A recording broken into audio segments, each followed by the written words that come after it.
5 Copas do Mundo, 9 títulos de Copa América, 2 medalhas olímpicas de ouro e incontáveis craques que já vestiram a sua camisa. A seleção brasileira de futebol viveu momentos de glória em um passado que já está ficando distante. Após anos e anos de fartura, o Brasil agora vive um jejum de títulos, principalmente do Mundial e do tão sonhado Hexa. Para piorar, a fase dentro de campo não vem nada bem, com jogos abaixo da média e uma ausência de identificação com jogadores que nunca aconteceu antes. Depois da partida do Brasil contra a Argentina, o suposto lateral direito, Emerson Royal, fez um comentário bem ácido sobre o treinador Fernando Diniz. Mudou o time praticamente tudo. A gente tem outro estilo, diferente do que tinha com o Tite. Não é fácil jogar assim. Poucos times do mundo jogam assim. O que o Diniz vem fazendo com a seleção é uma coisa muito difícil. Tem que ter um pouco de paciência, disse o jogador. Porém, o fato é que há anos o Brasil não é mais o time a ser batido, e os seus dias de glória podem já ter chegado ao fim. O último grande craque que vestiu a camisa do Brasil foi de fato o Neymar Jr. Apesar de ter tido alguns baita jogadores como o Vinícius Júnior, o último jogador que enchesse os olhos foi realmente o Ney, e o camisa 10 teve algumas polêmicas durante a carreira. Brigou com meio mundo e conseguiu criar a antipatia de uma parte do povo brasileiro. O Brasil venceu a última Copa em 2002, até 2026 serão 24 anos sem um título mundial, um baita jejum para a maior seleção do mundo. Desde então, o Brasil acumulou fracassos. 2006, o quadrado mágico achou que ele estava ganho e acharam que a festa e a gandaia iriam vir junto com o troféu. O resultado foi um show do Zidane e a eliminação precoce da seleção nas quartas. Em 2010, novamente uma queda precoce, dessa vez contra a Holanda e um apagão dos caras no segundo tempo. A Copa de 2014, acho que nem precisa comentar, 7 gols na lata foram o suficiente. Depois disso, ainda deu tempo de passar vergonha e o Tite veio para tentar arrumar a casa de vez. O Brasil tinha perdido seu brilho e a sua magia, deixou de ser o país do futebol que conhecíamos, passava vergonha nas competições e ninguém respeitava mais a amarelinha. Seleções consideradas pequenas colocavam o time na roda, e o Adenor chegou com a missão de resgatar essa identificação do Brasil e levar o Hexa para casa, o que fracassou, como você já sabe. 2018 e 2022, a seleção foi eliminada na Copa do Mundo em partidas que poderiam ter sido vencidas facilmente. Erros técnicos e de planejamento colocaram tudo a perder. Ah, Fred, faltavam apenas 4 minutos naquele jogo contra a Croácia. Depois dos 2 fracassos, o Tite decidiu sair do cargo do treinador e deixou livre para o sucessor. Os murmurinhos foram imensos. Todo mundo queria saber quem seria o técnico que assumiria o comando do Brasil. Em território nacional tinham pouquíssimas opções e a especulação era de que um treinador gringo pudesse vir para cá. O nome especial era do italiano Carlo Ancelotti. Porém, como as coisas são imprevisíveis, a CBF anunciou Fernando Diniz como treinador principal até setembro de 2024, com um contrato de interino e por apenas um ano. Fernando Diniz já chegou na Granja Comari bem contestado. Os torcedores ficaram indignados pelo fato de que, na época, ele ainda não tinha conquistado nenhum título de valor antes de assumir o Brasil, motivo que já era suficiente para deixar o alerta em todos os fãs da seleção. No início, chegou a iludir com a vitória contra a Bolívia por 5-1, mas foi apenas uma doce ilusão, de um sonho que não aconteceu. Nas partidas seguintes, a seleção foi decepcionante, com apenas 6 jogos, o Diniz já alcançou marcas extremamente negativas. Antes do jogo contra a Argentina, o Brasil vinha de 2 derrotas seguidas, o que não acontecia desde 2014, quando perdeu para a Alemanha e para a Holanda.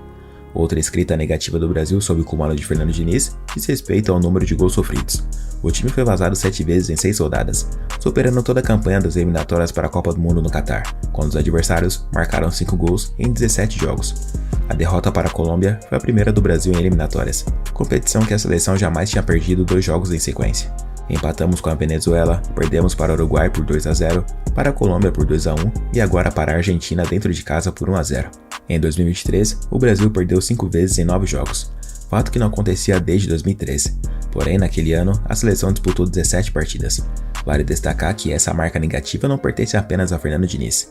2 derrotas foram sob o comando de Ramon Menezes, e amistosos contra Marrocos e Senegal respectivamente. Só que nas mais recentes, empatamos com a Venezuela, perdemos para o Uruguai por 2-0, para a Colômbia por 2-1 e agora 1-0 para a Argentina dentro de casa. Os hermanos começaram a ganhar o jogo ainda quando a bola nem tinha rolado, e uma baita confusão dentro do estádio. Os jogadores albicelestes fizeram questão de defender os seus torcedores, com o goleiro Emiliano Martinez chegando a pular na arquibancada para pegar o cacetete do policial.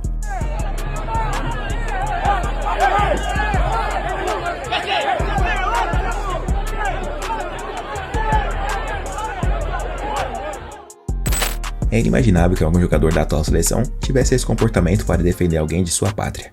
Quando a bola rolou, o resultado foi óbvio. Vitória do time do Messi com o gol do Otamendi após um escanteio. Se liga só. Vem cobrança de escanteio para a seleção da Argentina. E o toque de cabeça no ângulo! Otamendi! A crise se escancarou de vez no Rio de Janeiro com direito a gritos de olé vindo da arquibancada do Maracanã. Humilhação completa. Antes da bola rolar, teve até uma treta entre Messi e o Rodrigo. De acordo com a TQ Sports, o Rodrigo chamou os argentinos de covardes por terem saído do gramado durante a confusão nas arquibancadas. O Messi simplesmente virou e respondeu: "Como somos covardes, nós somos campeões do mundo." Silêncio do raio, já que ele inclusive perdeu o pênalti que eliminou o Brasil na Copa.